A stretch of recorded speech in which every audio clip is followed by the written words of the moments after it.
ABO'n qorannoo mootummaan ajjeechaa Battee Urgeessaa irratti geggeessu ragaa waliin dha'uu oduu sobaa fi duula ololaatiin burjaajeera jedhe. Adda Bilisummaa Oromoo amanamummaa qorannoo ajjeechaa qondaala Battee Urgeessaa kan godina Shawaa Bahaa magaalaa Maqiitti torban darbe keessa raawwatame irratti shakkii kan qabu ta'uu ibseera. Addi Bilisummaa Oromoo ibsa eebila 14 bara 2024 baaseen akka jedhetti qorannoo mootummaan nan geggeessa jedhu jalqabumarraa amanamummaa akka hin qabne taateewwan rakkoo walabummaa dhabuu, ragaa balleessuu, olola sobaa tamsaasuu fi odeeffannoo dogoggoraa hedduu deemaa jiran agarsiiftuudha jedheera. Addi Bilisummaa Oromoo odeeffannoo amanamaa nan qaba jechuun Batteen hoteela keessa ture keessaa humnoota mootummaatiin fudhatamuu fi yoosuma garmalee rukutamuu seereera.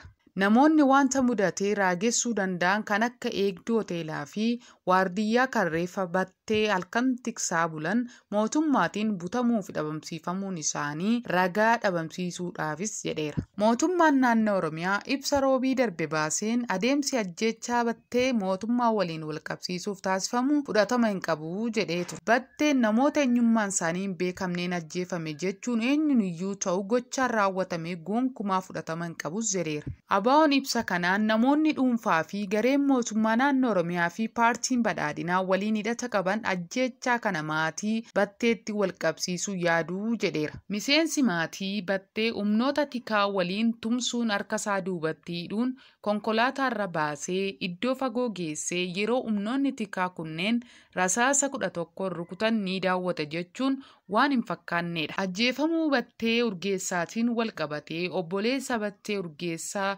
Miiloo fi obboleettiin isaa Simboon kana boodarra gadhiifaman dabalatee namoonni 13 to'annoo jala oolfamuu qajeelchi poolisii godina Shawaa Bahaa beeksisee ture. Gargaaraan koomishinarichaa Taarikuu Dirbaabaa gareen qorannoo geggeessu ijaaramee hojiitti galuu OBN'tti simaniiru. Ajjeechaan rogeeyyii siyaasaa, aadaa fi mirga namoomaa irratti waggoota 5 darban keessa raawwataman furmaata dhabuu isaa ABO'n eereera. Sababni isaas qorannoon ajjeechaa kanneen ragaa dhabamsiisuu, duula oduu sobaa uumanii tamsaasuu fi haqa jallisuu bal'inaan geggeeffameen kan walqabatu ta'uu himeera. Qaamoleen akka dhaabbilee mirga namoomaa kan akka Human Rights Watch, Amnesty International, Koomishinii Mirga Namoomaa Itoophiyaa, dhaabbata mootummaa gamtoomanii Gamtaa Afrikaa fi Dippiloomatii idila addunyaa qorannoo walabaa fi haqa qabeessa akka taasisanis ABO'n gaafateera.